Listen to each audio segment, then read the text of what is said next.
Good. Oh, I didn't hear anybody say good morning back. See, I'm feeling like March Fudge. Good morning. Happy Tuesday. Happy Election Day. I just want to say and remind everybody, if you have not gone to vote already, please go do your civic duty by going to vote. As you may or may not know, RTA is giving free rides all day. Thank you to Cleveland Foundation and Cleveland Votes for their partnership with RTA and allowing that to happen.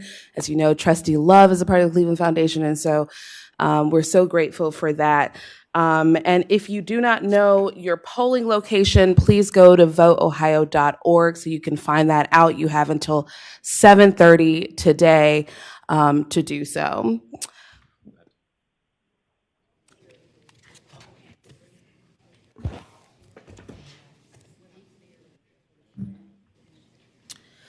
I am now going to call to order the External Stakeholder Relations and Advocacy Committee meeting. We're appointing Jeff.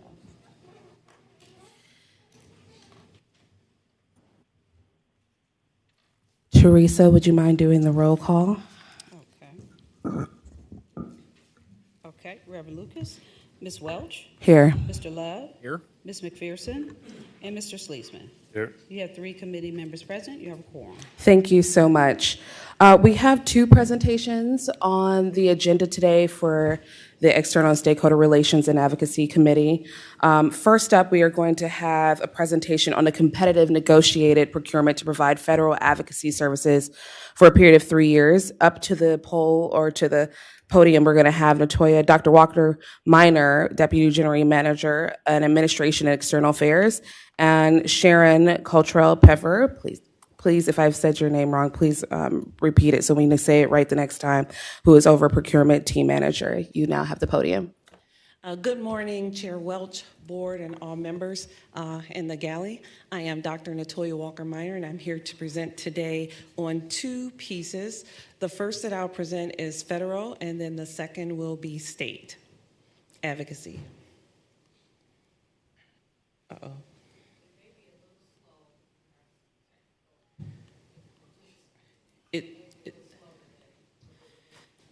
It's not allowing me to advance. There it is.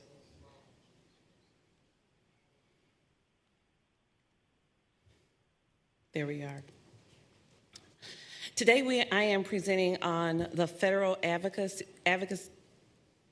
Wait, now it's super advanced. I'm sorry. I'm not sure what's going on with it. Okay.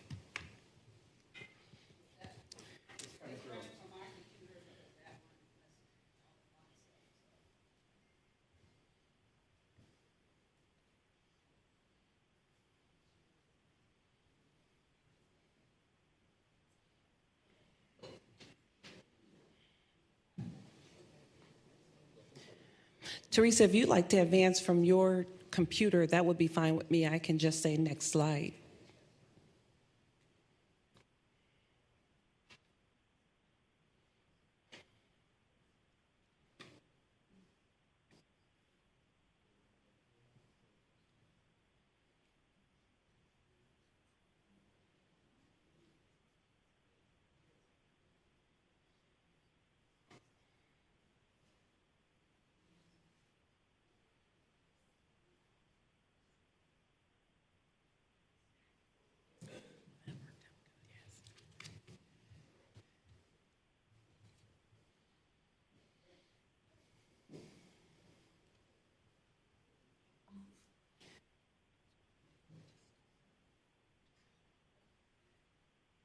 We just need a second to figure this out.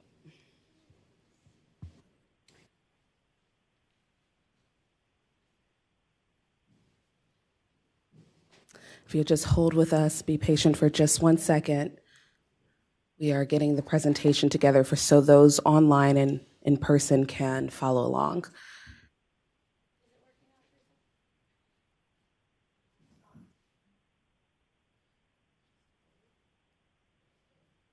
Delay.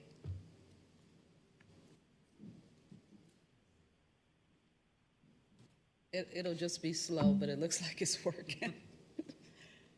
Would you like to advance from your computer for me? I can just say next slide. Yeah, we're trying Okay. to just make sure that it is advancing. Okay, I'm gonna go back to the top.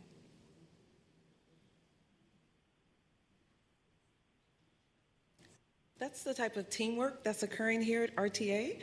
We are one RTA, and it feels real good. There's always multiple solutions. Okay, right now I have it on the first slide, but it is not advancing up there.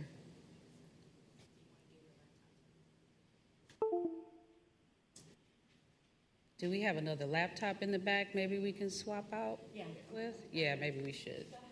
Because it still hasn't gone to the first slide. Hey, Doc, is it, if needed, is it We'll just have possible to just to delay have for a them minute. print out the slides, they can talk to them? If we can't move it, that's fine too. Who's gonna swap? What we're going to do is we're going to change the The- presentation format to a PDF, so we're going to save it as a PDF, and then it won't Okay. Okay. I knew that Toya could do it from memory, so I wasn't worried.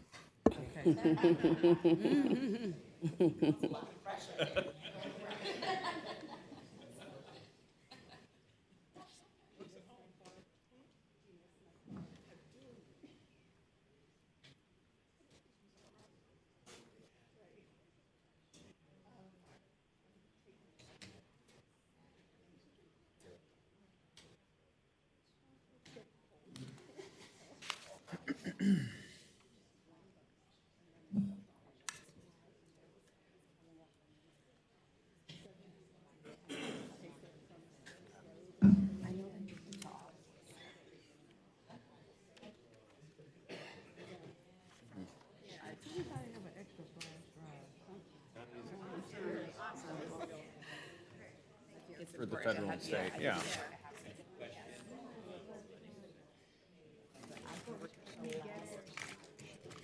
Right.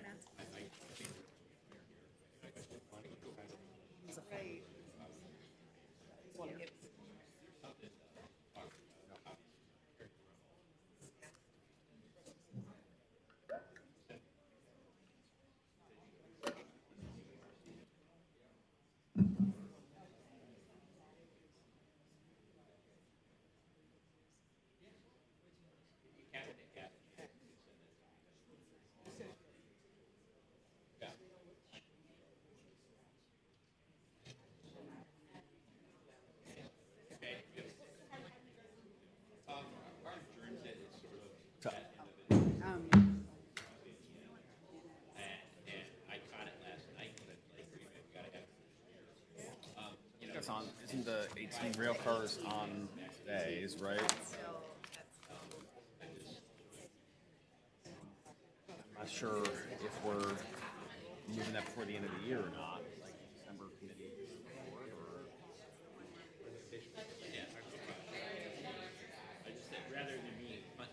So yeah, we're approving 18 in November, and then we're, I don't know if we're taking another tranche in December. I don't know.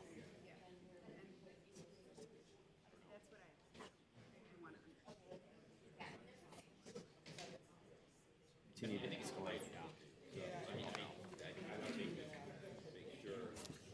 Do know. Remember, we was just talking to Mayor Kumar. We like don't have a quorum. So I think Jeff and I are just going to come back or go to the Opta conference like a little bit later. I think Mayor Kumar's out for a wedding and is still. That week in November. I don't know. Yeah, it was like rough timing to have the board meeting in general that week. I think the Opta conference was not scheduled until after. It's kind of crazy. Okay,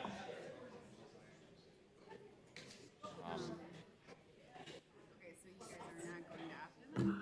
I think we're gonna try to still like squeeze it in. Possibly Jeff will go on the front end and I'll go on the back end. I'm not sure. But we need to be here. So Sorry to not. no, Especially it's since I'm going to be in Columbus on Wednesday. Like, I'm flying into Columbus That's on right.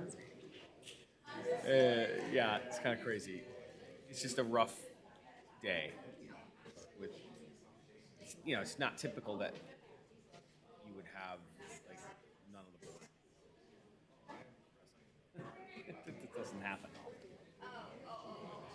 So you would need unanimity on every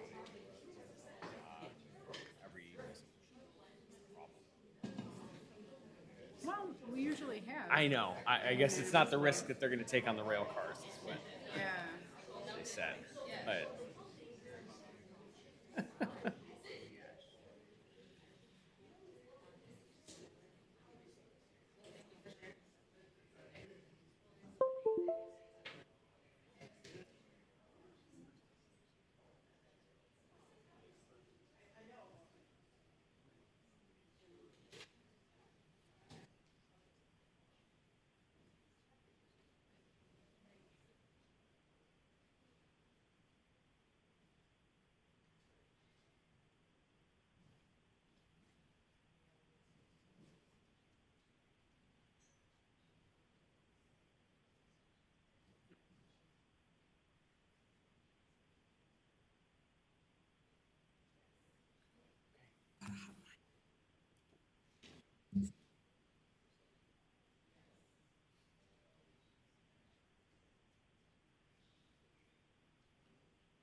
Who has the clicker?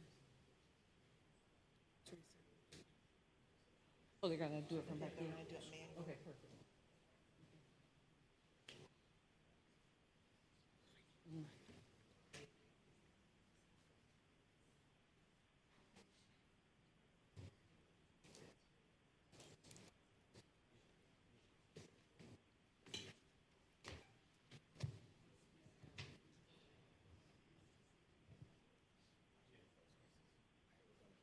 He's just gonna. Okay. Just tell him when you want next. Okay, thank you. Thanks, Ron. Good morning. Good morning. Good morning. As our chair indicated, today is election day, and our team is working diligently. Just want to reiterate again, it is Ride Free Day, so we're so excited to partner with the Cleveland Foundation. Thank you for the grant, and also to collaborate with Cleveland Votes. I am Dr. Natoya Walker-Minor, and I'm here today to talk about our advocacy grants. We have both a federal and a state. I will first discuss the federal advocacy grants and then go into the second. Advance, please.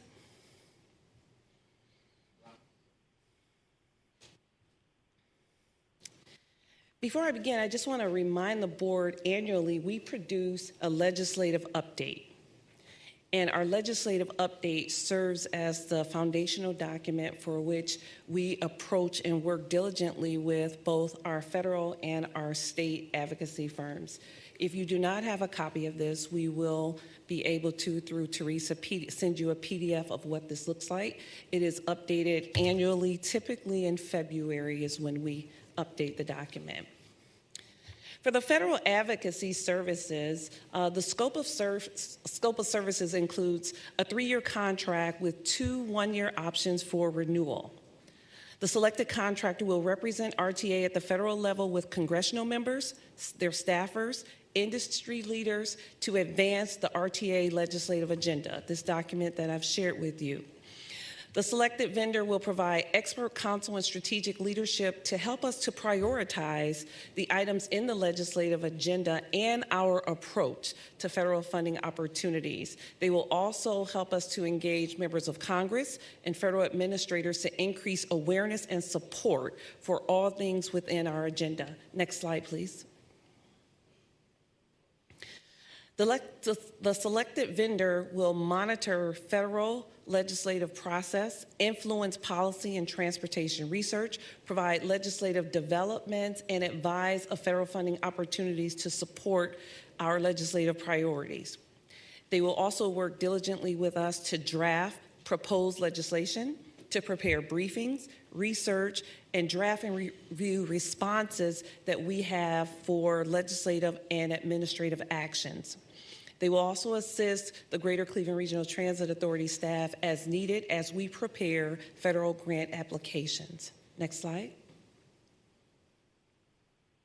In addition, they will attend hearings on our behalf if necessary. They will write policy briefings on critical issues that can and will impact our legislative agenda. They will schedule congressional meetings with key staffers in key administrative departments and other agencies in the transit industry. They will help us also to coordinate opportunities for legislators and relevant staff to visit the RTA facilities to experience them and to better educate them in real time on major issues impacting the Greater Cleveland Regional Transit Authority. Next slide.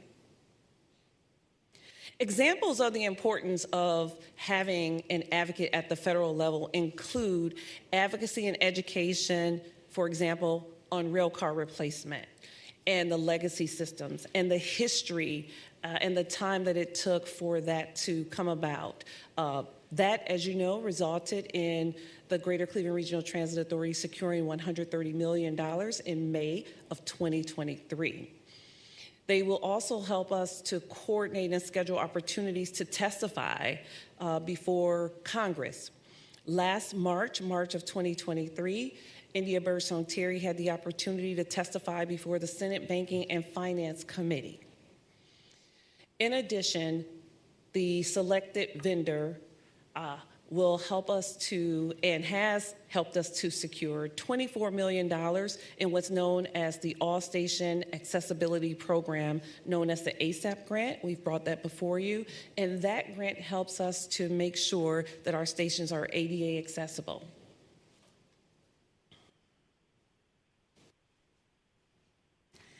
Good morning, Chairperson Welch, members of the committee, members of the board. My name is Sharon Cottrell-Peffer, and I am a team manager for the services team in the procurement department. This RFP was issued on July 14th. We had 8 interested parties who accessed the solicitation on our website. Proposals were due on August 14th, and we had 4 firms who proposed. Our evaluation panel members consisted of operations, engineering and construction, administration and external affairs, Office of Business Development, as well as procurement. The criteria that the proposals were evaluated on consisted of firm experience and key project staff, available resources, project methodology and approach, as well as cost. The recommended firm is Van Scoik Associates Incorporated. They're located in Washington, D.C. They've been our federal advocacy consultants since 2019. Other clients of theirs include Dallas Area Rapid Transit, Santa Clara Valley Transportation Authority, Pinellas Suncoast Transit Authority, Ohio University, San Joaquin Regional Rail Commission in California. The DBE goal was 0% due to a lack of certified DBE firms. The vendor has access, ability to reach senior DOT, FTA, and White House officials. They have knowledge. They understand and advocate on the federal budget, appropriations, tax bills, and financial mechanisms. They have transit experience. They understand the importance of preserving state of good repair and aggressively seeking funding for GCRTA. They have relationships. They work closely with Ohio congressional delegation and congressional transportation leaders. And they have resources. They're a large firm that will enhance GCRTA's presence and secure funding and policy objectives. Staff is requesting that the External Stakeholder Relations and Advocacy Committee recommend to the Board of Trustees the award of federal advocacy consulting services to Van Scoik Associates Incorporated in an amount not to exceed $324,000 for the base 3 years, and an amount not to exceed $108,000 for option years 1 and 2, for a total contract amount not to exceed $540,000. Does anyone have any questions for Natoya or I? Thank you. Any questions from the committee or committee of the whole?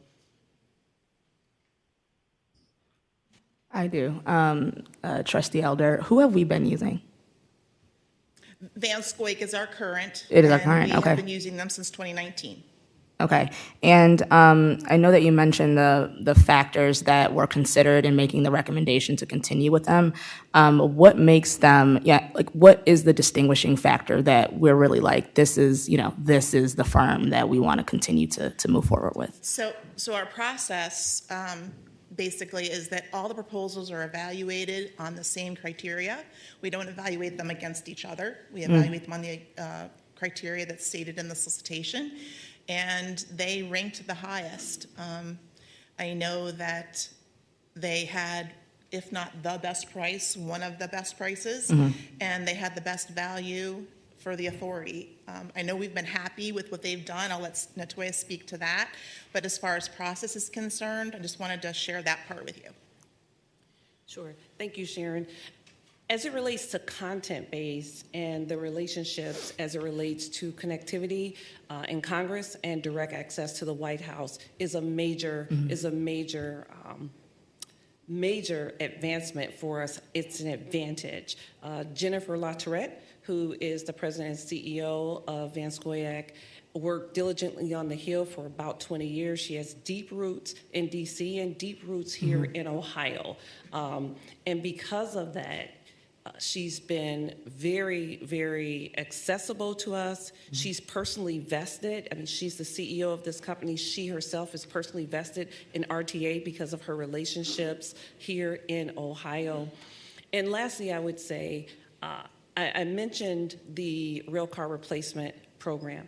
And we celebrate the $130 million because that was a gift, a grant that we received here. But 5 years prior, Mike, Doc, and so many others worked with Van Scoik to talk about legacy systems. RTA is a legacy system. And to have them working very closely, putting RTA executives in the room with Senator Brown and so many others to get us to the point that IIJA became a real thing for which rail car replacement dollars came out of that it just sets them apart. It sets them apart. And because of that, we have solid relationships with them.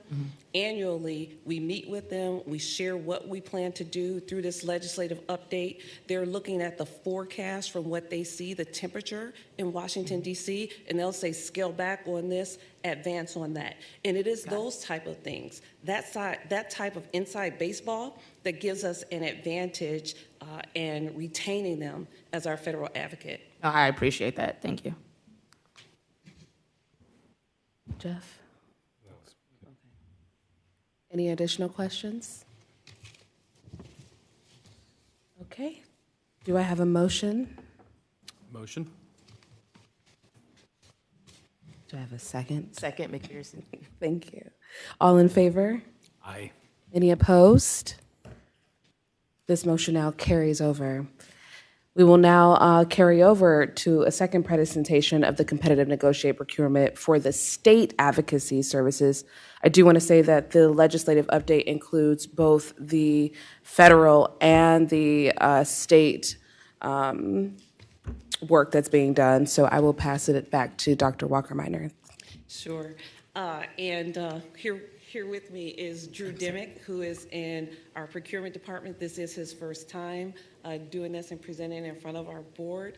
I've worked very closely with him. He's did an amazing job, and I'm so glad to have him and so much young talent here at the RTA.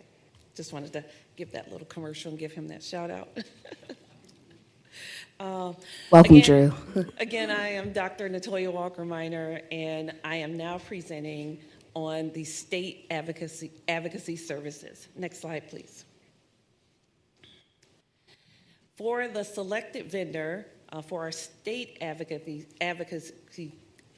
services, which are also documented in our legislative agenda. So I just want you to know our legislative agenda is comprehensive in that it includes both federal and state in our approach and how we look at dollars for the things that we need tied specifically to our infrastructure and all those things that are RTA. The proposed vendor will have a 3-year contract with 2 one-year options for renewal. They'll provide advice on the biennial budget. As you know, the state of Ohio has a biennial budget every 2 years. So they will provide advice to us on the biennial budget. They'll provide strategic leadership and relationships at the Ohio Department of Transportation, the Transportation Review Advisory Council. We've brought to you TRAC, that's what that stands for, and other funding streams available through the state of Ohio. Next slide. The selected vendor will represent the Greater Cleveland Regional Transit Authority at the state capitol with elected officials, their staffers, the Ohio Public Transit Association, and other industry leaders.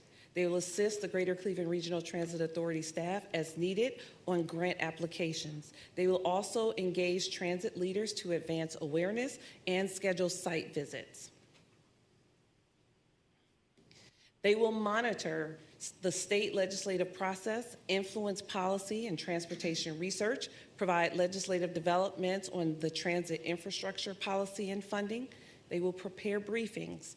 They will also conduct research and draft and review items from the Greater Cleveland Regional Transit Authority as we respond to legislation and administrative actions.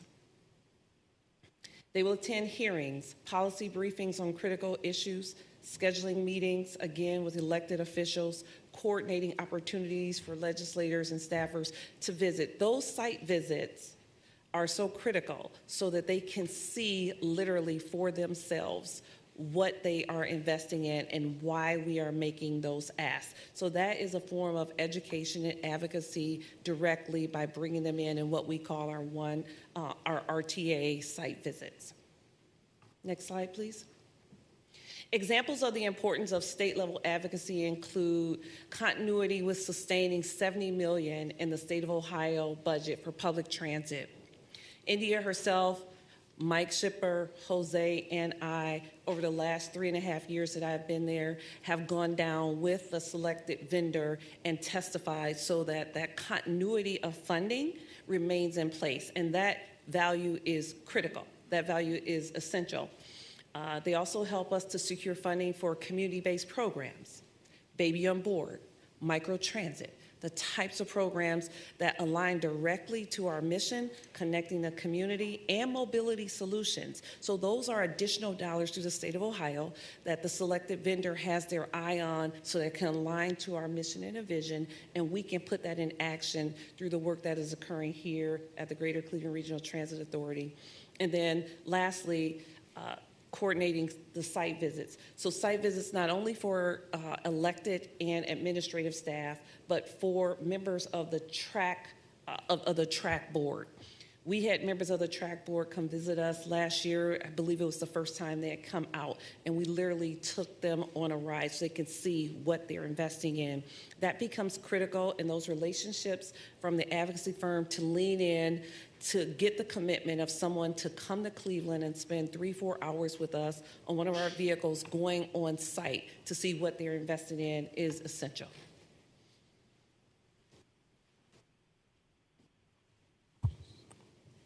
Good morning, Chair Welch, members of the committee, and members of the board. My name is Drew Dimmick, and I am the contract administrator for the State Advocacy Services request for proposal. I'll be doing the procurement overview presentation. The RFP was issued July 28th. We had 8 interested parties that downloaded the package. Proposals were due August 27th, and 1 vendor proposed. The proposal was graded on the following criteria: firm experience and key project staff, available resources, project methodology and approach, and their cost proposal. The evaluation panel consisted of members from administration and external affairs, engineering and project development, operations, Office of Business Development, and procurement. The recommended team is J.B. Haddon of Murray Murphy Moule and Basil LLP and Terrence O'Donnell of Dickinson Wright PLLC, both located in Columbus, Ohio. A 0% DBE goal was assigned to this procurement due to lack of certified DBE firms. Their experience includes their relationships on both the executive and legislative levels, their knowledge, they're current on issues which keeps them on top of trends in transportation. Their firms reflect a diversity of background, viewpoint, political ideology, race, and gender, and are able to see issues from all sides. They have proven success when they advocated for railcar replacement funding through the ODOT Ohio Transit Preservation Partnership Program for an award of $41 million. They use collaboration and team-oriented leveraging of the relationships within the executive branch and have the legislative and legal resources of a national law firm.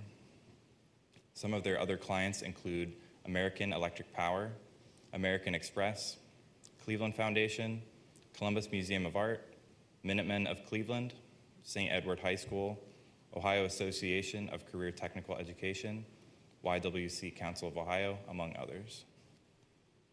Staff requests that the External and Stakeholder Relations and Advocacy Committee recommend to the Board of Trustees the award of a contract to J.B. Haddon of Murray Murphy Moule and Basil LLP and Terrence O'Donnell of Dickinson Wright PLLC to provide state advocacy services in an amount not to exceed $255,000 for the 3-year base contract and in an amount not to exceed $85,000 for each of the 2 option years, for a total contract amount not to exceed $425,000 for the 5-year period. We'll not take any questions at this time. Thank you for that presentation. Any questions from the committee or committee of the whole? Yes. Oh, go. Trustee Elder. Hi, Trustee Elder. Similar to my prior question, just, have we been working with them, and what are some of the more tangible things that have really come out of their advocacy of RTA? Sure. I mentioned during the presentation the $70 million. And 3 years ago when I came on board, there was consideration in the biennium budget that dropped down to $7 million. So working with our advocacy firms and the Ohio Public Transit Association, OPTA, that type of advocacy for continuity and consistency to raise that and maintain that at $70 million. It was 4 years ago almost that we adopted a new strategic plan, and within that strategic plan, connecting the community, mobility solutions, so microtransit, those type of dollars that come from the state of Ohio, and negotiating with them on those type of dollars, baby on board, and the connectivity and critical importance, quite frankly, on infant mortality and its disproportionate impact here in the urban core. So securing those type of dollars that we can bring into the transit authority and apply that through a program to impact this community consistent with our mission in a way that is consistent with the way we operate is essential. Track. The track board, for them to make investments on light rail infrastructure, the types of things that we need to support the ongoing investment for rail car replacement is essential because we need both. It's a both and. It's not one or another. It is both and. And so operationally, technically, and on the people side of type of thing, is critical that we maintain and have this type of advocacy in places that we can't be. We rely on them. We have solid relationships with them. We trust them. They understand what we're doing. And I think it is those things that set this company apart. This is a continuation, so we have had this relationship with them over the last 4 years, and it's essential because they understand where we're going. And to start over is not an option when they're doing an excellent job helping us as we secure dollars, create and understand our approach towards future dollars and how it impacts us operationally. Thank you. Great question. Any additional questions? Do you have a motion to move forward with the RFP procurement for the state advocacy services? So moved. Second. All in favor? Aye. Any opposed? This motion carries over to the full board. Thank you so much for those presentations. Thank you, and thanks to Drew. Thank Great you job. so much for that. I will now motion to adjourn the External and Stakeholder Relations and Advocacy Committee meeting. Do I have a second? Second. No one wants to leave. All in favor? Any opposed? This is now adjourned. I will now open up. I like a gavel, you know.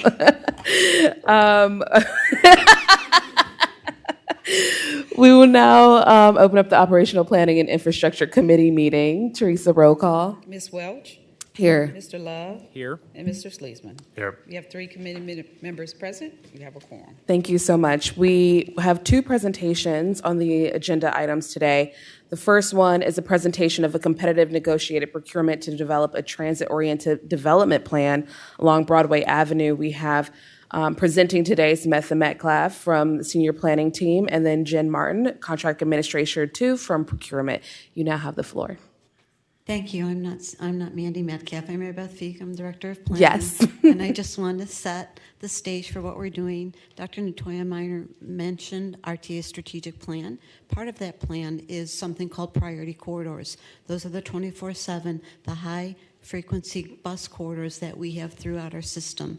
Those corridors have high density service, they have a high propensity for transit oriented communities, and we have a plan to tick them all off and to look comprehensively at each corridor to see what improvements we can make to create a better atmosphere for more transit oriented communities. One of those, you heard, is Clifton. We have a BRT on that. The Health Line, we did the BRT on that one. We completed the 25 Connects, and we're now in engineering design for West 25th Street. This is the next one on the list, Broadway Corridor.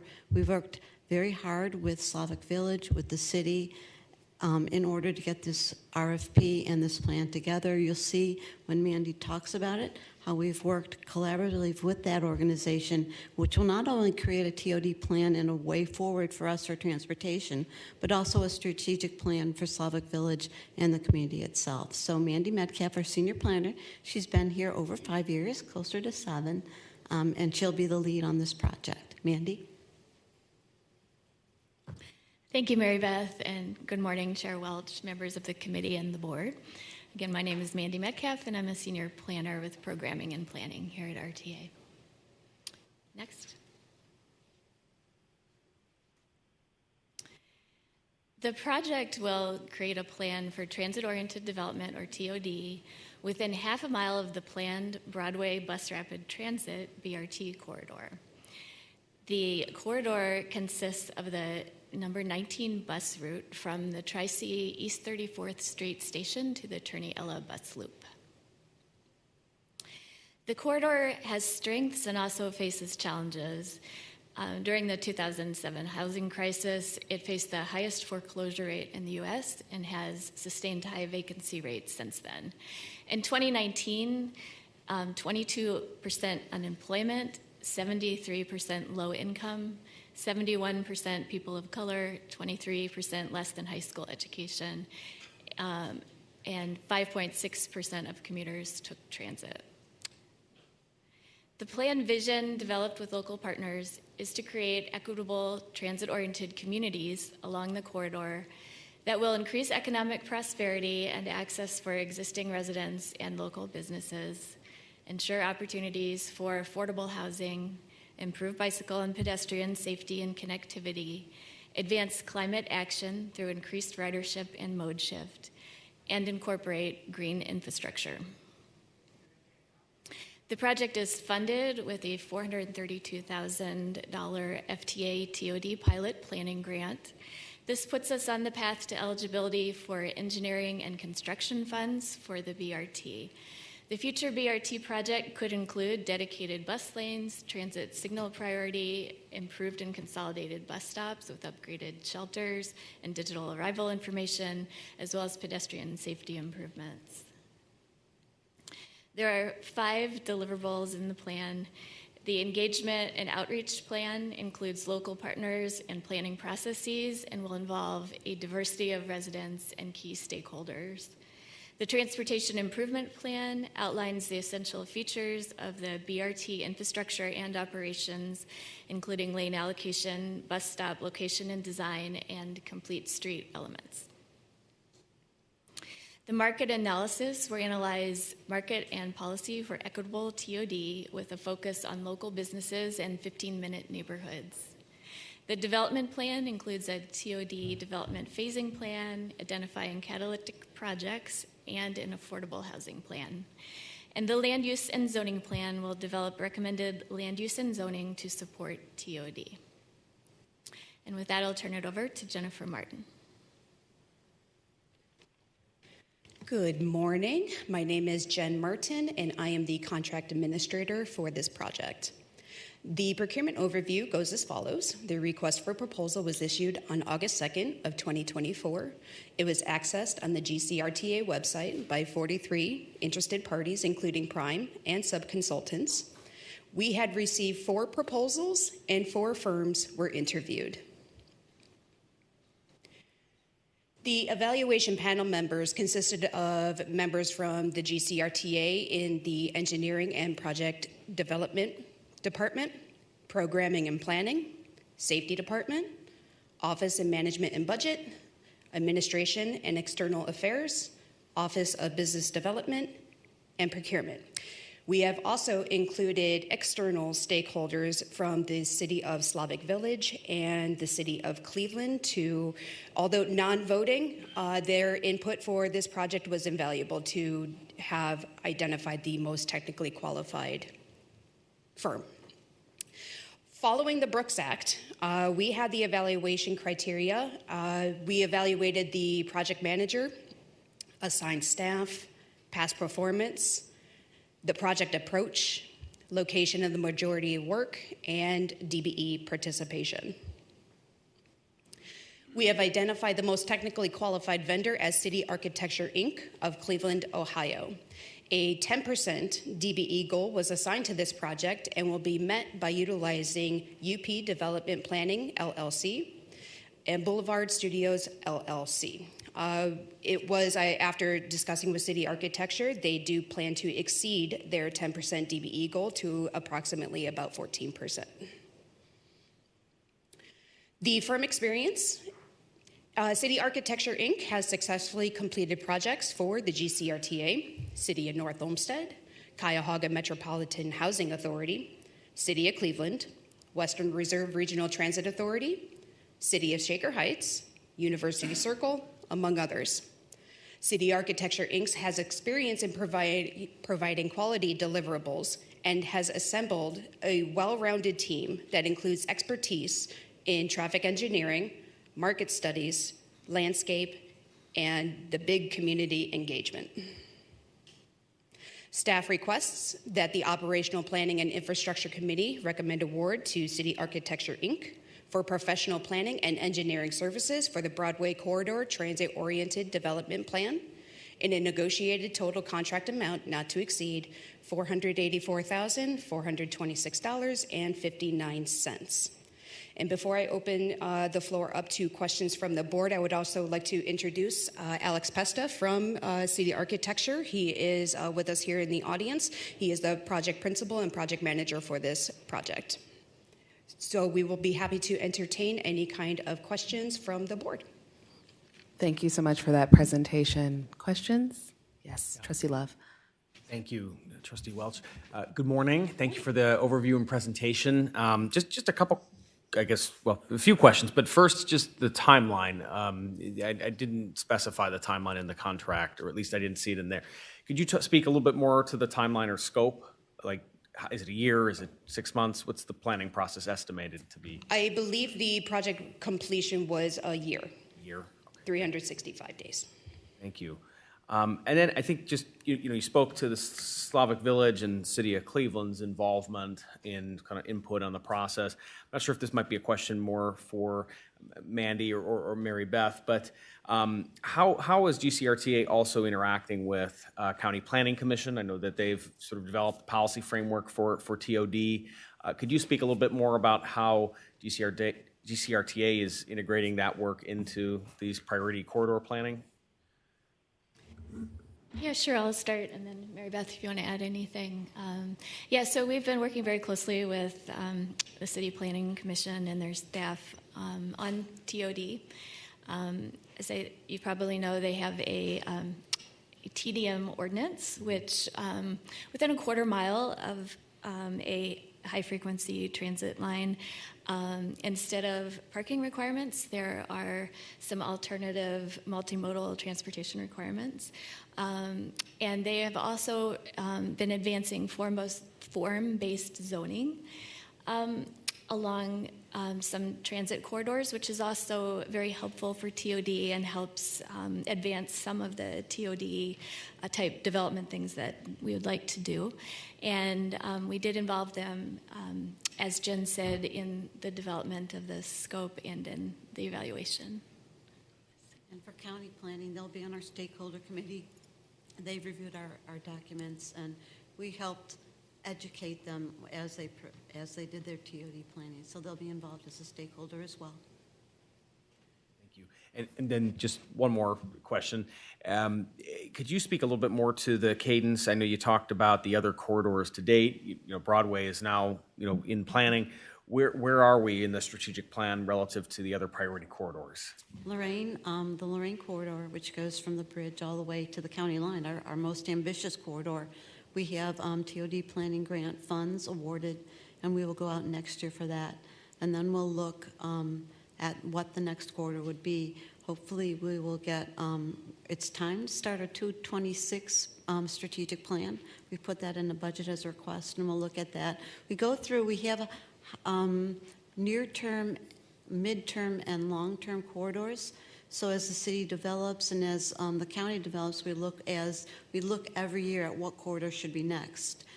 I believe it may be Kinsman after Lorraine, but we'll see what goes on in anything around Opportunity Corridor. Thrive 105 is a city process that is maturing into a different process that we will also help with. So Lorraine next, perhaps Kinsman the year after.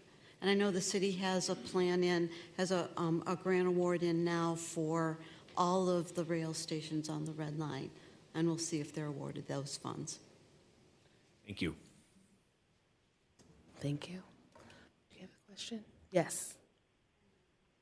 No, but we can do committee of the whole too. Great, thank you. Thanks so much for this presentation. I wanted to build off of that a little bit. The statistics we saw for the corridor, is that part of the criteria of prioritization across all the different corridors? Okay, and then is that RTA's or is that the city's prioritization? That's ours. Okay. And then one of the statistics was, and admittedly, this is a difficult question, so no problems if you can't answer it. But I think you cited, I don't know, could you go back a couple of slides actually to that? It's like 5.6% transit use. Yeah. 5.6% of commuters took transit. Can you talk a little bit about how you think this might increase those numbers and what gives you optimism that this will really significantly increase the ridership in that area? Yes, so the BRT project itself will improve the speed and reliability of the buses as well as provide greater convenience for passengers with better transit waiting environments and better connections to transit. And on top of that, the planning effort that we're doing with this plan will really look at how development will interface with that and put people close to transit in a way that makes it easy for people to access transit and is equitable and provides that opportunity to live in a transit-oriented community to everyone. And one of our goals for the project is to make sure that any benefits coming from future TOD accrue to existing residents and existing businesses. So we want to see how to reinvest in the corridor in a way that makes it easier and more convenient for people to take transit. And just a quick follow-up, have we seen that with other BRT investments across the city, this similar uptick of ridership? Yeah, absolutely. I think the Health Line is probably the most outstanding one. You want to? We do, because once you increase reliability of our transit service, people can take it. When you elevate the experience of a transit waiting environment, that also helps people take it. We've seen ridership increases on the Clifton corridor as well as the Health Line. Thank you. Oh, yes, Trustee Elder. Just as a follow-up, do we anticipate any challenges with this project as well, or with this corridor? There's always challenges in planning. When you try to come to a collaborative consensus, there's always different ideas and different perspectives, and this plan will hopefully coalesce all of them. But you can imagine the development, there's always a gentrification, fear of gentrification in an area when you're looking at transit-oriented development. There's a lot of need for housing throughout the city, and doing that affordably is a challenge that the nation is facing. So yes, we do have challenges, as well as some of the condition of the buildings and some of the brownfields that exist. So yes, there'll be challenges, but we've got a great team. Mandy, Alex, their team, we're ready to take this on. Have we seen some of those changes on our other BRT lines, and kind of how have we worked through those kinds of things? We're living with them now as we develop designs for other projects, yes. Basically, it takes collaboration and then market forces. And the city has been very supportive in land use and TDM and helping us along the way. So it's a collaborative effort. There are pluses and minuses, and then at the end, we come to a collective consensus. Thank you. With black and blue marks. If I can, Chair. Yes. Mary Beth, can you describe to everyone the characteristics of how we chose priority corridors? What makes them viable to be priority corridors? Sure. You saw a snippet of the Broadway corridor, what's in our strategic plan. We look at frequency of service. We look at ridership. We look at propensity for development. That is employment. That is land use. That is density along a corridor. And we look for a community that might be a streetcar community, has a transit-oriented development. There's already the service. There's already the land use. And there is a great a sense of development and marketability that wants to continue development along that corridor. So those are basically, we look at ridership, percentage without cars, people who are already taking transit, and we can enhance that experience to elevate the transit experience. Thank you. I don't have a question, but a comment. I just want to extend thanks for this. I mean, Alex knows me and my priors.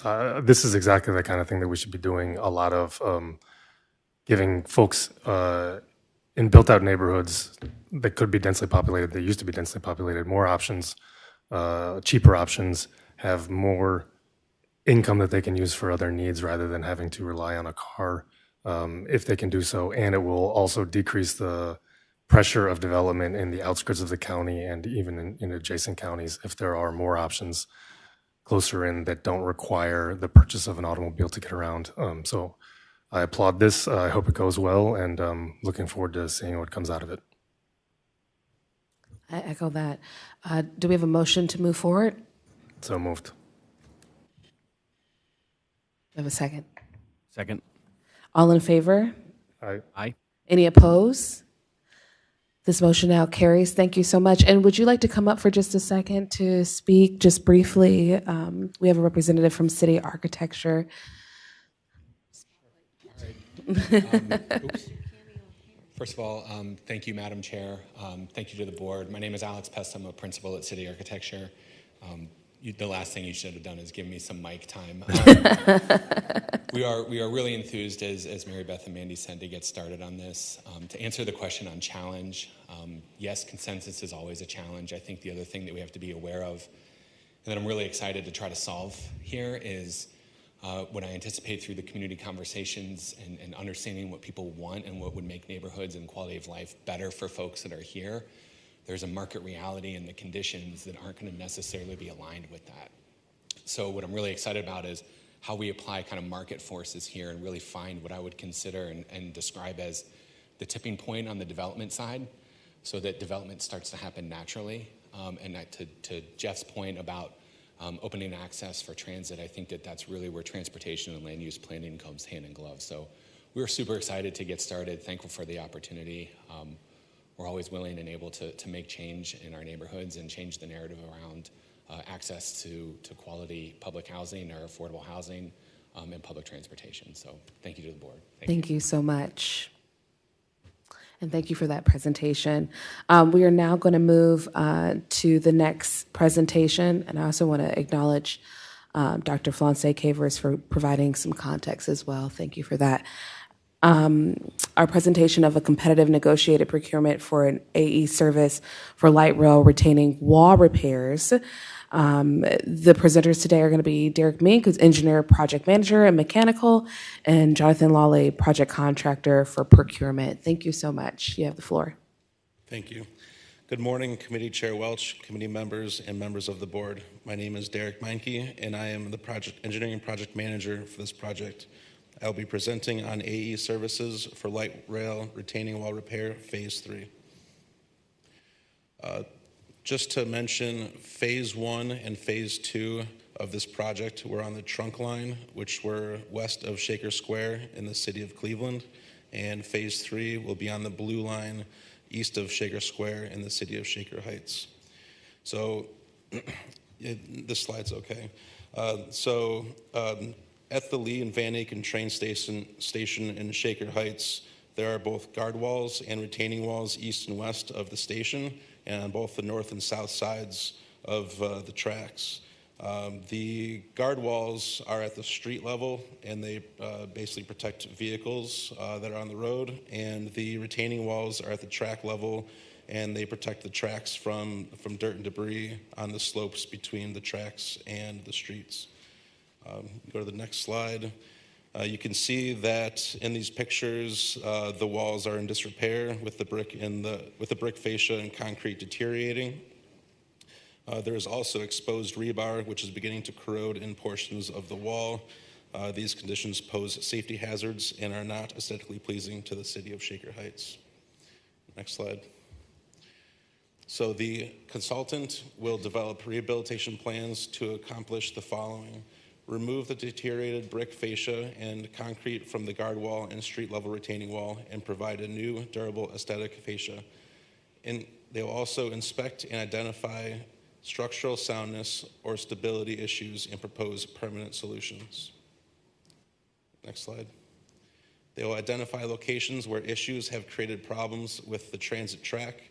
They'll remove trees and waste on the slopes and provide slope erosion protection, and they will develop maintenance of traffic plans while the project is underway. Now I'll hand it off to Jonathan Lawley. Good morning, Chairperson Welsh, members of the committee, members of the board. I'm Jonathan Lawley, Program Contract Manager in Procurement. The procurement was issued on August 12th, 2024. It was accessed by 8 interested parties, including subcontractors. One single firm submitted a proposal. The proposal evaluation panel members were from Engineering and Project Development, the Safety Department, Office of Management and Budget, Operations, the Office of Business Development, as well as Procurement. The evaluation criteria as dictated by the Brooks Act. We review the project manager, their assigned staff on the team, their past performance, their project approach, location majority of work, as well as DB participation. The most technically qualified firm for this was MS Consultants Incorporated. They'll be using Denise's Flagging and Construction, G&T Associates, Sommet Engineering of Ohio to achieve the 3% DBE goal. MS Consultants has successfully completed projects for the Greater Cleveland RTA, Great Stone Viaduct Historical Education Society, Mahoning County, the City of Cuyahoga Falls, among others. MS Consultants has a knowledgeable staff. They're familiar with GCRTA because they've designed some of the other phases of this project, and they've provided quality deliverables on those projects. Staff is requesting that this committee recommend award to MS Consultants Incorporated for this project in a negotiated contract amount not to exceed $359,977.20. We'll be happy to take questions. Thank you so much. Any questions?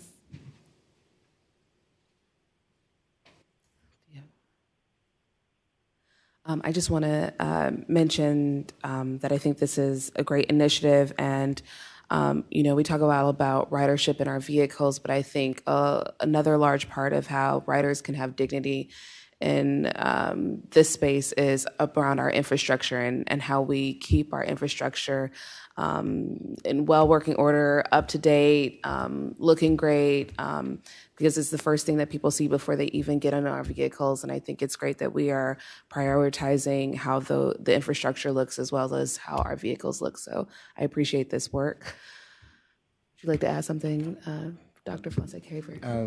I'll just add that this is a priority of ours as a project.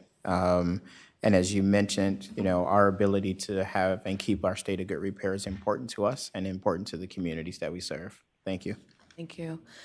Do I have a motion to move forward? Motion. Second. All in favor? Aye. Any opposed?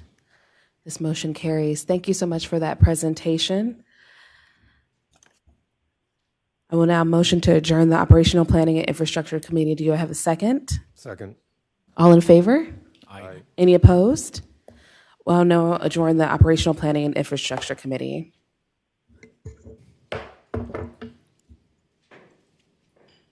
I'd like to call to order the RTA Committee of the Whole Board. Roll call, please. Mayor Kumar. Here. Ms. Welch. Here. Mayor Biassiata. Ms. Elder. Here. Mr. Love. Here. Reverend Lucas. Ms. McPherson. Here. Ms. Pachetti. Here. Mr. Sleesman. Here. And Mayor Weiss. You have 7 committee members present. You have a quorum. Thank you very much. First item, we have rail car option, a presentation of a negotiated competitive contract option for the purchase of 18 rail cars. And we have leading off is Brian Moore, the rail car project leader. Take it away. Good morning, Chair Kumar, committee members, and members of the board. My name is Mabry Harris, Procurement Team Manager for Fleet, and I will be presenting the procurement overview to authorize the exercise of an option to purchase 18 high-floor light rail vehicles, as well as spare parts and special tooling for contract 2021-125 with Siemens Mobility Incorporated. This request is to approve the execution of the negotiated competitive contract option to purchase 18 of the remaining 30 rail cars off of the contract 2021-125 with Siemens Mobility Incorporated. On April 18, 2023, the authority awarded contract 2021-125 to Siemens Mobility Incorporated for the manufacture and delivery of up to 24 high-floor light rail vehicles, spare parts, tooling, and training in an amount not to exceed $163,920,115, with an option to procure up to 36 additional rail cars, spare parts, tooling, and training to be delivered over the 7-year contract term. The contract included a provision for the one-time purchase of up to 6 rail cars within 6 months of the notice to proceed, at the original contract unit price of $5,166,336 with no escalation. The Board of Trustees on November 28, 2023, in Resolution 2023-88, authorize the first option to purchase those 6 additional rail cars. There have been 4 additional change orders in a total amount of $671,718.21 that have been authorized by the General Manager, Chief Executive Officer, as identified in the attached change order log.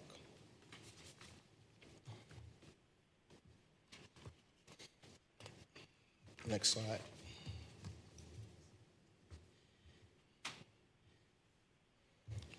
The authority now seeks to exercise an option to purchase 18 of the 30 remaining rail cars under the contract, and as well as spare parts and special tools. The contract provided the cost for the last 30 rail cars would be priced at the original base price of $5,166,336 plus an inflationary price increase that would be calculated at the time of final assembly of each rail car based on the Producer Price Index for transportation equipment and National Labor Index that is published monthly by the United States Department of Labor, Bureau of Labor Statistics. As of September 2024, the base price of $5,166,336 has risen to $5,342,171.56 based on the market indices. Application of a 10-year historical review of these indices resulted in a projected price of $5.8 million per rail car at the time of final assembly. Funding has been identified to fund this change order in an amount not to exceed $112,800,000 for the 18 rail cars, spare parts, and special tools, resulting in a new contract budgeted amount of $308,389,850. This procurement will result in 12 rail cars remaining under the contract option. I will now turn the presentation over to Brian Moore, the project manager for the rail car replacement project, to give a project overview. Thank you, Mabry. Good morning, Chair Kumar, members of the board. My name is Brian Moore. I'm the manager of the rail car replacement program, and I'm here to talk a little bit about the program and the cars themselves. The first item, we have several key features that are, many of them are safety-related features. The first is, this will be the first high floor LRV that's built to the RT1 2020 standards. And basically what that means is that front cab of the car is going to be a lot safer for the occupants or the operator, as well as for the passengers on board. Each vehicle will be equipped with an ice cutter, so that's an extra pantograph that'll clear ice from the overhead contact wire. Then they'll also have heated windshields, and that pantograph will also be heated, which in our climate, depending on the weather conditions, is going to be very beneficial to get that vehicle back out on the line. There's also a load leveling system, so the ride height of the vehicle will change based on the occupants inside the vehicle. And there's a dedicated HVAC unit for the operator cab, which that'll allow that operator to control their environment while they're operating. Then there's 52 passenger seats, 4 wheelchair areas, and 2 bicycle racks. And one thing that's important to point out about the wheelchair areas, they're flip down seats. So if it's not being occupied by a mobility device, then it is an opportunity for people to flip the seat down and have a seat. Then we'll also have passenger information system, which is very similar to what we have on our existing buses. Just giving an overview, this is an exterior view of what the train will look like. And if you see the doors that are furthest towards the end of the car, you'll see longer doors. And what those doors do is they cover the stairs, so that allows us to board and alight at the low platforms. Then the center doors are fixed, and when we're operating at the high platforms, there'll be trap doors on those on the long doors that come down and allow us to have level boarding at all the stations. This is kind of a plan view of the interior of the car. Again, the stairs are located where you see those white blocks there towards the end of the car. The operator is centrally located for better vision and greater visibility. And then you'll see there's bikes in the center, and the ADA mobility parking areas are in the center. So they're next to the high doors, or the permanently high doors, and that'll allow us to board and alight at light rail mini highs as well as red line stations. This is a rendering of what the inside of the vehicle will look like. You can see the bikes hanging to the left, and then immediately adjacent on the right, there are, that's one of the mobility parking areas that has the seat flipped up. You can see the passenger information display that's hanging from the ceiling in the center. And just a brief overview of the program. It's the replacement of the HRV, existing HRV or heavy rail vehicles, as well as replacement of the light rail vehicles. And we're replacing all of those vehicles with one car. And we'll be purchasing spare parts and special tools. Then there's design, construction, and construction support services, and that's for the infrastructure modification. So just taking a look at the contract value, the base contract was issued for 24 vehicles, and that's at $163,920,115. Then we had change order number 1 was for 6 option vehicles, and again, as Mabry said before, that option was exercised with no escalation. And that was for a total of $30,998,116. And then change order number 2 were for additional couplers. So we wanted to make sure we had spare couplers for any issues we may have down the line. And that was at a cost of $510,888.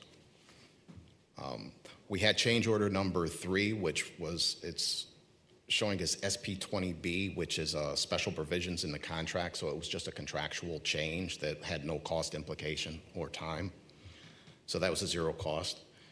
Change order number 4 was for smoke detectors. We had smoke detectors put inside the HVAC unit to give us a little bit more protection in tunnels or in the airport tunnel or underneath Tower City. And then we had change order number 5 was for wheel profiles. And what that was is between the time that we went out with an RFP and the time that we secured the contract with Siemens, RTA went out, ground the rails, and developed a new wheel profile for our existing trains. So that information wasn't available at the time. So Siemens Mobility had to make adjustments in their design and evaluation with that information. And that gives us a total contract value of $195,589,850. Taking a look at the funding stack for the program, the GCRTA Rolling Stock Reserve Fund contributes $79 million, and that's all been awarded, and there's nothing left to commit for that. Then FTA Section 5307 and 5337 formula grant funds. The funding amount is $80,500,000. $34,232,286 has been awarded, and there's an additional $46,267,714 that's committed. FTA Section 5337, the IIJA, which was the rail car grant, and it's the U.S. DOT Build and Raise Fund. That's a total of $155 million that's been awarded. There's nothing left to be committed, and so we have that money now. Then we have ODOT. That's the Surface Transportation Block Grant, as well as the Congestion Mitigation and Air Quality Grant, in a total of $50 million. We've had $29,308,000 awarded, And so far, $8,272,000 has been committed. And that leaves a $12,420,000 uncommitted. And then we've got the ODOT General Reserve Fund, which is $4,500,000, and $4,500,000 has been awarded. And that leaves nothing yet to be committed or anything outstanding. Then we have the ODOT, the NOACA grant, which is $24 million. $16,800,000 has been committed, and that leaves $7,200,000 yet to be committed, and giving us a total uncommitted amount of $12,420,000. And with that, I'd like to turn over the podium here to Anthony Garfoli from Internal Audit. Thank you, Brian and Mabry. Good morning, Mayor Kumar, members of the committee, Dr. Kaver, and guests. They asked me to say a few words about the Buy America program. As a condition to receiving Federal Transit Administration grants for the purchase of rolling stock, the RTA must certify compliance with Buy America and the pre-award and post-delivery audit requirements as prescribed by Chapter 49, Code of Federal Regulations, Part 663. This requirement also applies to options. This is an option. The manufacturer must demonstrate the cost of domestic components is greater than 70% of the value of the total car cost. We must verify the manufacturer's information. Final assembly must take place in the United States in accordance with Chapter 49, Code of Federal Regulations, Part 661.11. The rolling stock procured is the same product described in the solicitation specification, and the proposed manufacturer is responsible manufacturer with the capability to produce a vehicle that meets the GCRTA specifications. Internal Audit completed the pre-award audit for the base order of 24 rail cars in May of 2023. An additional pre-award audit for the 6 option cars was completed, and we issued those certificates in December of 2023. And our plans are that we will complete a pre-award for the second option, this option, once these vehicles are approved by this board. The audit is tentatively scheduled for December 2nd, pending that approval. And I'll turn it back over to Mabry Harris.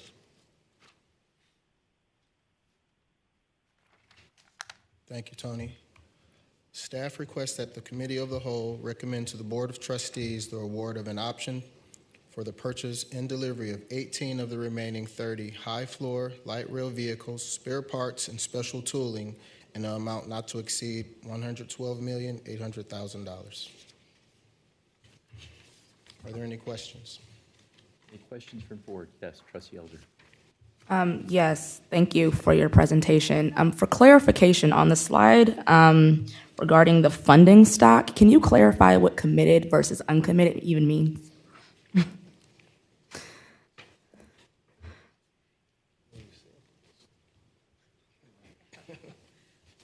Good morning, Mayor Kumar, committees of the board, and also the officers. My name is Carolyn Young. I am the Director of Grants Management and Treasury. To answer your question here, when you look at the chart here, we have the categories. So in the first category there, funding amounts is what we have identified as our budget. When you look at the awarded amount, it's the amount that we officially have in hand in-house. The committed amount are outstanding or commitments that we have received notification from the grantor that we will receive these funding. So we're actually accounting for those dollars to come in, so they have already made that commitment to contribute those funds. And then for the uncommitted category, those are out years. We're planning to continue applying for applications in our competitive grants. Okay, thank you.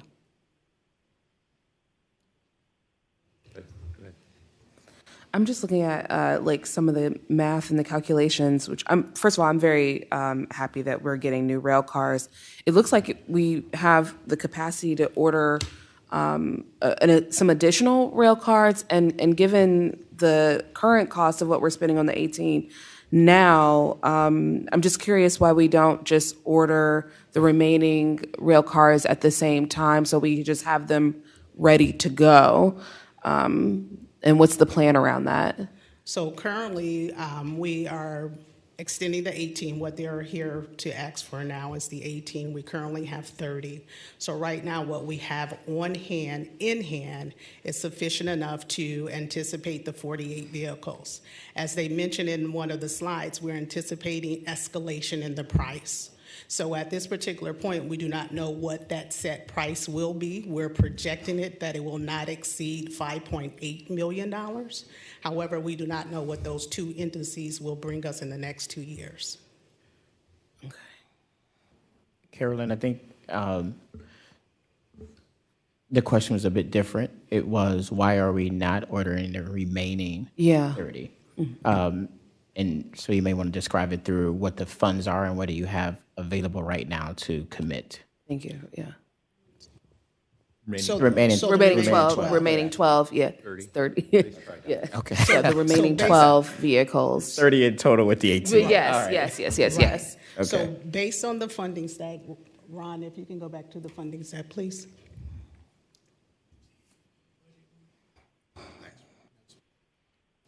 So based on the funding stack, I believe the number that the grant has went up to was 380, the final contract amount. 380, that's what we currently have in hand. So I believe if you do the calculation between the awarded and the committed amount, that is what we have available to extend those 48.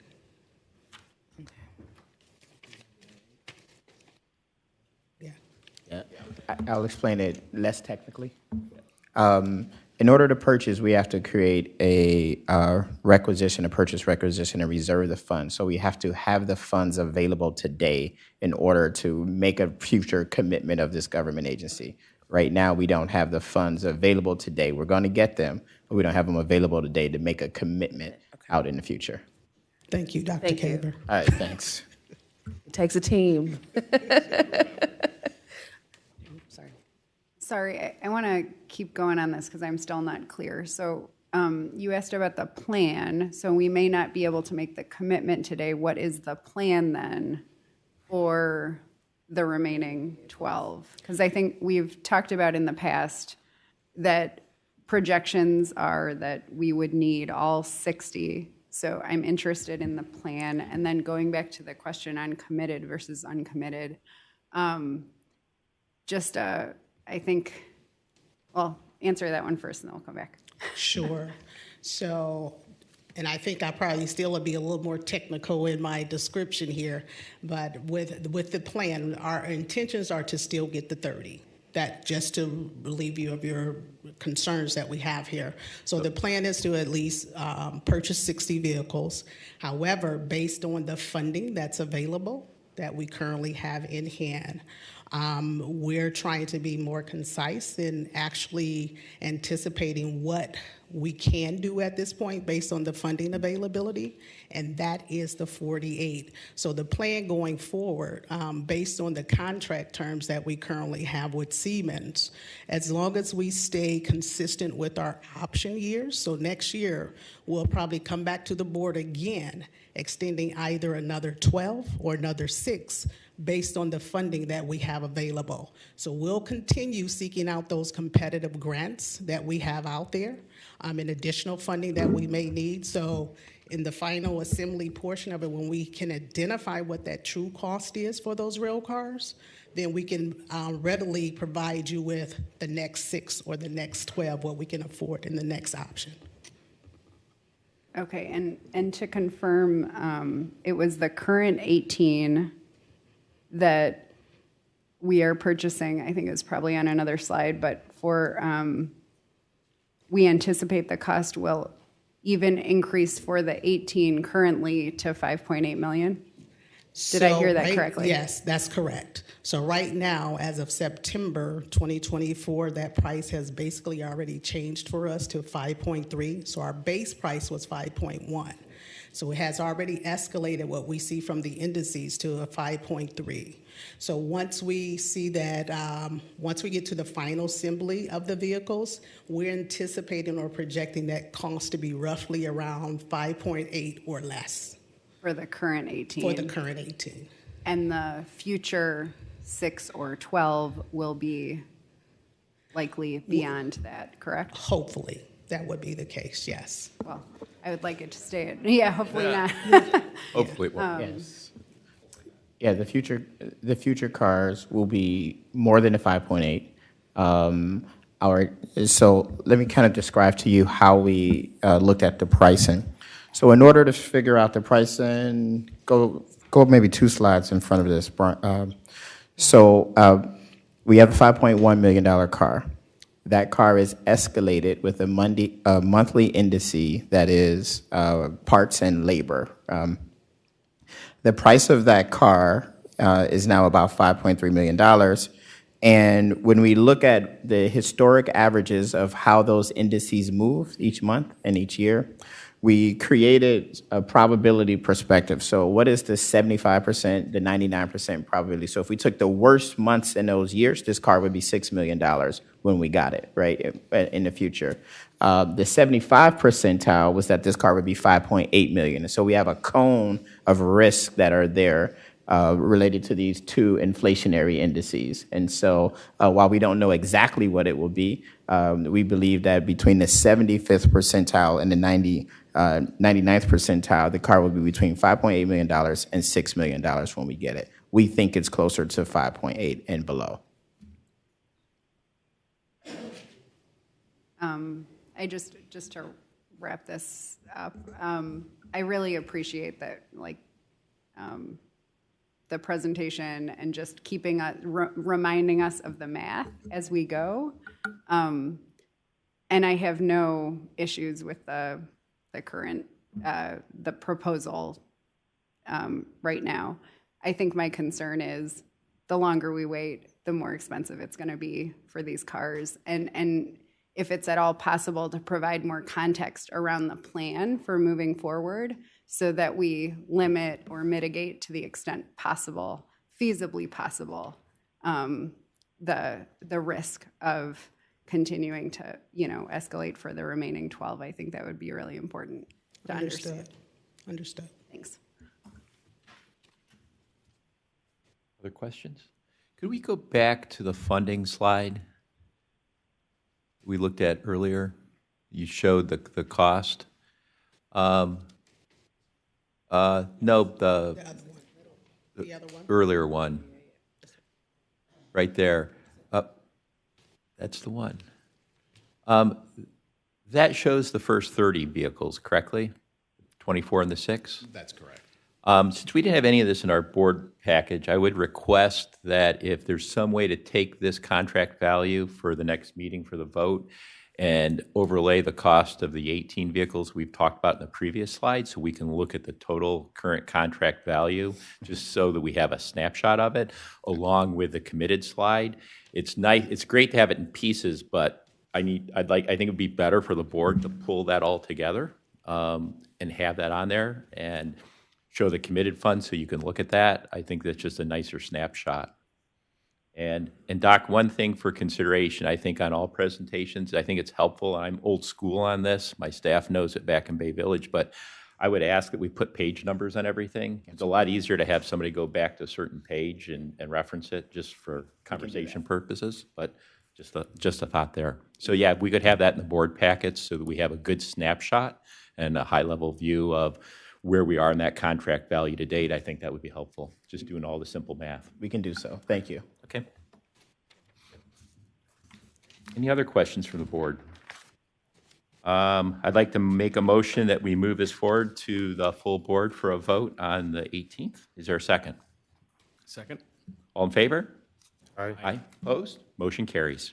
Next item we have is on the Civilian Oversight Committee.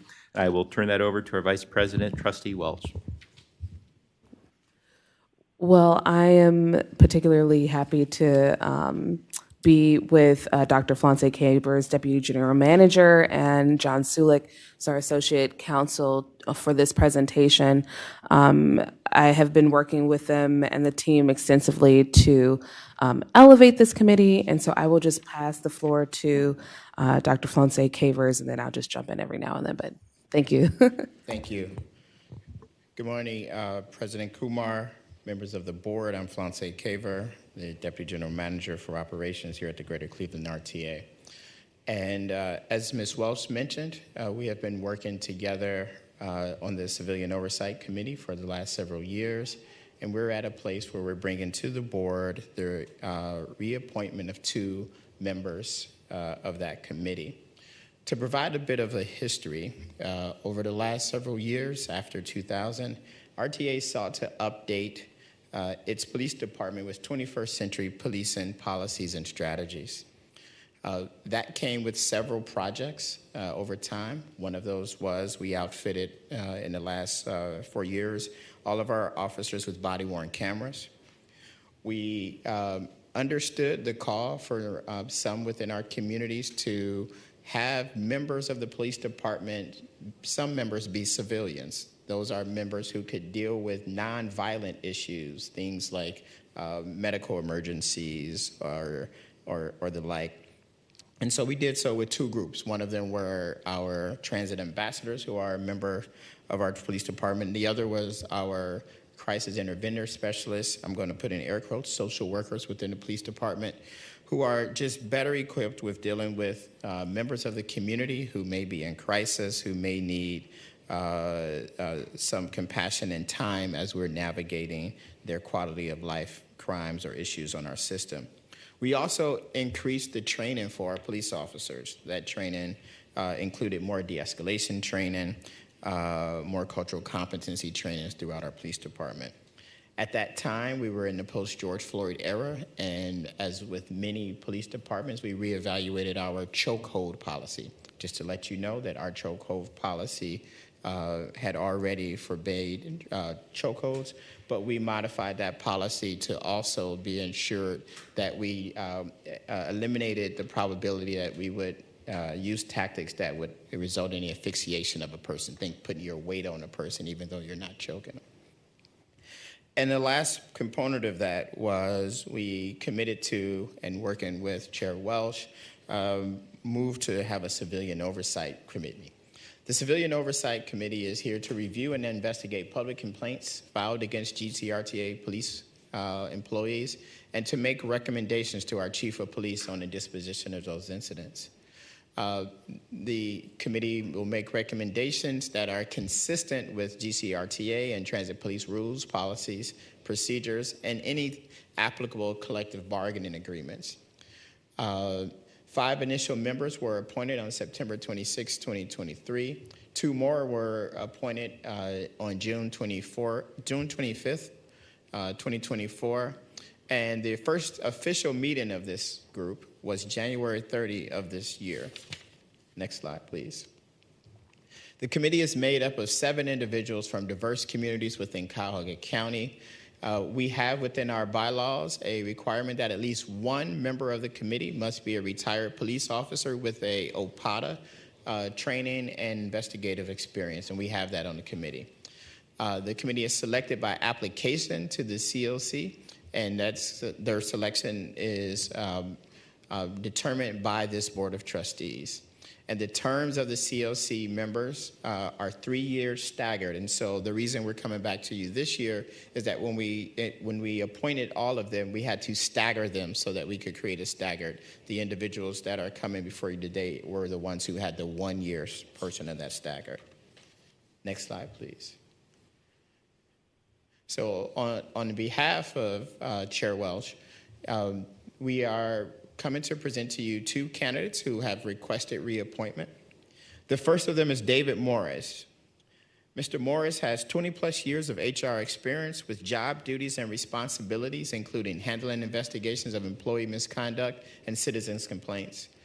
Mr. Morris presently works as the HR manager for the City of Bedford Heights And to give you a bit more of an insight, Mr. Morris was elected by his committee members as the chair of the committee during the first year of the operation. And so Mr. Morris has been a very active member of the committee and has provided a leadership role. And today the committee will be recommending that you reappoint Mr. Morris. The second of those is Rebecca Wharton. Ms. Wharton presently works as an HR manager for Malachite Innovations and has responsibility and oversight for over 60 company clients. She has a history of working with a multitude of HR-related positions, including management of all aspects of HR's and duties. Ms. Wharton, also worked as a constituent liaison for the state of Ohio's Department of Public Safety. And to provide just a bit more, she has been a very active member, a member who asks a lot of questions, who's engaged in all of our meetings and reviews, and has been a terrific asset to the committee. Therefore, on behalf of Ms. Welsh and hopefully on behalf of the committee of the whole, I'm recommending to the Board of Trustees the reappointment of David Morris and Rebecca Wharton as members of the Civilian Oversight Committee. Are there any questions? I just want to say for the record that this is a very extensive process. We take 21st century policing and ensuring that we are being proactive in policing very seriously. It is not easy to get on the COC. I was joined by Mayor Wise and Mayor Kumar in making a 3-tiered interviewing process. They joined me in that selection process with our other team members. And then I worked with Commander Hudson on the curriculum to ensure that when we brought on COC members that they were properly trained on this committee. We met with our officers, who I think are some of the best officers in this region, to ensure that they had input as well. And so this is a committee that we're all very proud of. I'm very proud of the work that the current members are currently doing, and I couldn't recommend them enough. So, Ms. Walsh, if I just add, and just for all members, for clarity, this will be a 3-year term for these individuals. Any comments or questions from the board? Okay, great. If not, I'd like to make a motion that we move these names to the full board for a vote on reappointment. Do I have a second? Second, Pachetti. All in favor? Aye. Opposed? Okay, that motion carries. I believe that is our last item under Committee of the Whole, but while we are here, before we go to executive session, I'm just going to ask Teresa, if you've not done so already, for the November 18th board meeting. I know several of us were out already for some vacations and work commitments. We need to vote on the rail cars on the 18th, so I know Stephen and Jeff on a seminar, they're going to work around that to make sure they're in attendance. I just need to make sure that we have a quorum on the 18th so we can vote on this and move this forward relative to the inflationary increases and all of that that we talked about previously.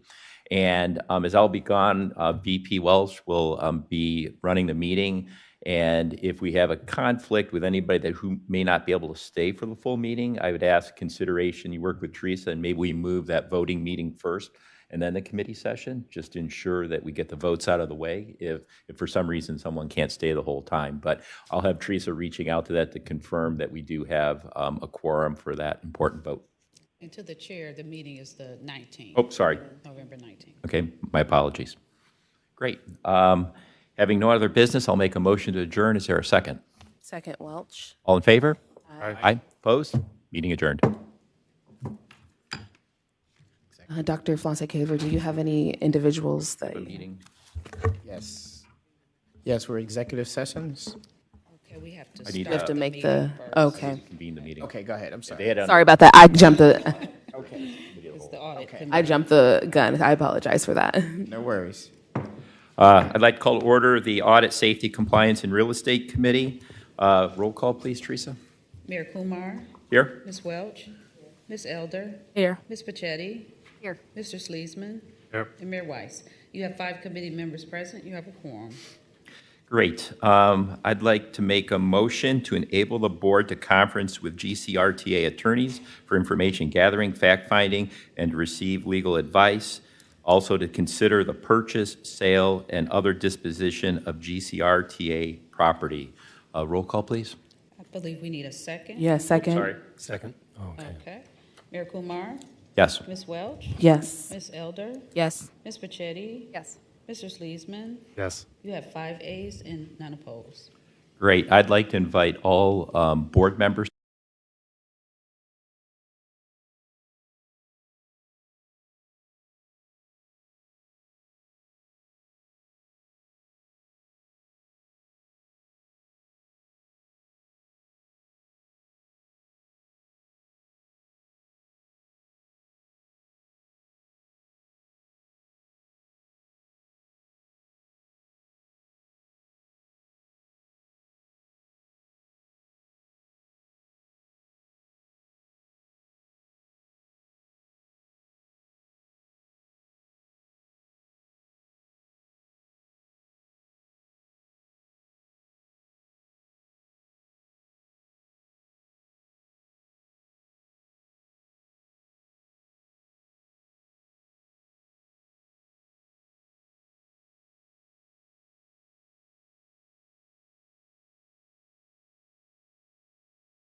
Yes, we do. We're ready when you guys are ready. Great. I would like to make a motion that we come out of executive session. Is there a second? Second, Welch. Roll call, please. Mayor Kumar? Yes. Ms. Welch? Yes. Ms. Elder? Yes. Ms. Pachetti? Yes. Mr. Sleesman? Yes. All right, we have 5 ayes and none opposed. Thank you very much. I'd like to make a motion to adjourn the Audit, Safety, Compliance, and Real Estate Committee. Is there a second? Second, Welch. All in favor? All right. Aye.